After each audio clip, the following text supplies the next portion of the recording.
Hi எல்லோருக்கும் வணக்கம். இன்றைக்கி தனிஷ்காவுக்கு ஒரு தக்காளி பிரிஞ்சு மாதிரி தான் பண்ண போகிறேன். அது ஒரு குக்கர் எடுத்துக்கிறேன். அதில் 4 டேபிள் ஸ்பூன் ஆயில் ஆட் பண்ணி ஹோல் ஸ்பைஸஸ் சோம்பு ஆட் பண்ணி நல்லா பொரிஞ்சதுக்கப்புறம் ஒரு பெரிய வெங்காயம் அதை தின்னாக ஸ்லைஸ் பண்ணி அதையும் ஆட் பண்ணிவிட்டு கொஞ்சோண்டு சால்ட் ஆட் பண்ணிக்கிறேன். வெங்காயம் நல்லா வதங்கணும், அப்போ தான் பிரியாணியோட டேஸ்ட் நல்லாயிருக்கும். இந்த ஸ்டேஜில் இஞ்சி பூண்டு பேஸ்ட்டு இடித்து நான் ஆட் பண்ணியிருக்கேன். 2 பச்சை மிளகா, இஞ்சி பூண்டோட பச்சை வாசனை போகிற அளவுக்கு நல்லா வதக்கிக்கோங்க. 5 மீடியம் சைஸ் பழுத்த தக்காளியாக நான் ஸ்லைஸாக கட் பண்ணி அதையும் இதில் ஆட் பண்ணி நல்லா வதக்கிக்கிறேன். ஒரு 5 மினிட்ஸ் வதக்கினதுக்கப்புறம் ஒரு கைப்பிடி புதினா நான் ஆட் பண்ணிக்கிறேன். புதினா இலை ஆட் பண்ணதுக்கப்புறம் நல்லா ஒரு மிக்ஸ் கொடுத்துக்கோங்க. 1/2 டேபிள் ஸ்பூன் பிரியாணி மசாலா மட்டும் நான் ஆட் பண்ணியிருக்கேன். காரத்துக்கு 2 பச்சை மிளகா பிரியாணி மசாலா மட்டும் தான் நான் ஆட் பண்ணியிருக்கேன். எக்ஸ்ட்ரா உங்களுக்கு காரம் வேணும்னா உங்களுக்கு ஏற்றாப்புல நீங்கள் அட்ஜஸ்ட் பண்ணிக்கோ. தக்காளிலேருந்து எண்ணெய் பிரிஞ்சு வரணும், அந்த ஸ்டேஜில் நம்ம அரிசி ஆட் பண்ணிக்கலாம். நான் 1.5 கப் அரிசியை நான் நல்லா வாஷ் பண்ணிவிட்டு அப்படியே வச்சுருந்தேன், ஊரெல்லாம் வைக்கல. அதை நான் இதில் ஆட் பண்ணிவிட்டு ஒரு மிக்ஸ் கொடுத்துக்கிறேன். ஒரு 2 மினிட்ஸ்க்கு அப்படியே இருக்கட்டும்.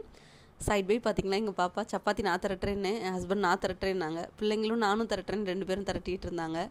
எப்படியோ கொடுத்தா சரி சப்பாத்தி போட்டு எடுத்தால் போதும்னு இருந்தேன். நான் சாப்பாட்டு அரிசி தான் எடுத்திருக்கேன். நீங்கள் ஜீரக சம்பா கூட ஆட் பண்ணிக்கலாம். 1.5 கப் அரிசிக்கு 3 கப் வாட்டர் சரியாக இருக்கும். நான் அதை தான் ஆட் பண்ணிவிட்டு சால்ட்டு செக் பண்ணிக்கோங்க இந்த ஸ்டேஜ்லேயே. இப்போது அரிசியும் தண்ணியும் ஒன்றா வந்ததுக்கப்புறம் கொஞ்சோண்டு நெய் ஆட் பண்ணி நான் க்ளோஸ் பண்ணி மீடியம் ஃப்ளேமில் 2 விசில் விட்டுட்டு 10 மினிட்ஸ்க்கு அப்புறம் நான் ஓப்பன் பண்ணேன். ரொம்ப அழகாக அந்த பிரிஞ்சு வந்துருந்துச்சு, சாப்பிடவும் ரொம்ப டேஸ்ட்டாக இருந்துச்சு. கண்டிப்பாக ட்ரை பண்ணி பாருங்கள். என் குழந்தைங்க நல்லா விரும்பி சாப்பிட்டாங்க. இதுக்கு சைடிஷாக நான் கேரட் ரைத்தா தான் பண்ணியிருந்தேன். பாப்பாவுக்கு ஆனியன் ரைத்தா பிடிக்காது. ஸோ கேரட்டை துருவி அதிலே போட்டு ரைத்தா ரெடி பண்ணிக்கிட்டேன். சப்பாத்தியை ஒரு சைடு வேக வச்சுக்கோங்க. அதுக்கப்புறம் ஃப்ளிப் பண்ணிவிட்டு அந்த இடத்துல எக்கு நீங்கள் ஆட் பண்ணிவிட்டு ஒரு ஸ்பூன் வச்சு எல்லா சைடும் நீங்கள் பரப்பி விட்டுட்டு அதில் சால்ட்டு பெப்பர் ஆட் பண்ணிவிட்டு திருப்பி போட்டு வேக வச்சு எடுத்துட்டோம்னா சூப்பரான எக்கு சப்பாத்தி ரெடி. இதை குழந்தைங்க நல்லா விரும்பி சாப்பிடுவாங்க. இதில் ஹனி ஆட் பண்ணி கொடுத்தா டேஸ்ட்டாக இருக்கும். இன்றைக்கி கொஞ்சம் நான் லேட் பண்ணிட்டேன், அதனால் 2 பேரும் கிச்சனுக்கே வந்துட்டாங்க. மம்மி சாப்பாடு ரெடியாக டைம் ஆயிடுதுன்னு சொல்லிட்டு, இந்த பாப்பா ரெடி ஆயிடுச்சுன்னு சொல்லிட்டு குட்டி பாப்பாவுக்கு மட்டும் நான் ஊட்டிடலாம், ஏன்னா லேட் ஆகிடுனால அவங்க சாப்பிட லேட் பண்ணுவாங்கன்னு சொல்லிட்டு நானே ஊட்டி விட்டுட்டு இருந்தேன். அவங்க கனிமா சாங்க்கு மார்னிங்கே வைப் பண்ணிகிட்டு இருந்தாங்க. பெரிய பாப்பாவோட லஞ்சுக்கு தக்காளி பிரிஞ்சும் கேரட் ரைத்தா. பெரிய பாப்பா குட்டி பாப்பா 2 பேரும் ஸ்நாக்ஸுக்குமே ஆரஞ்சு தான் நான் பிளான் பண்ணியிருந்தேன். அப்புறம் மோர் மட்டும் அடித்து எடுத்து வச்சுட்டேன். அவங்க என்ஜாய் பண்ணி சாப்பிட்டாங்க. இந்த வீடியோ உங்களுக்கு பிடிச்சிருக்குன்னா லைக் பண்ணிக்கோங்க.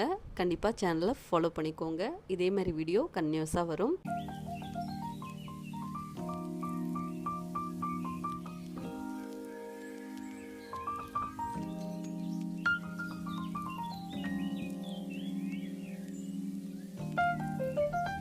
நெக்ஸ்ட் ஒரு ஷார்ட்ஸில் பார்க்கலாம். பாய்.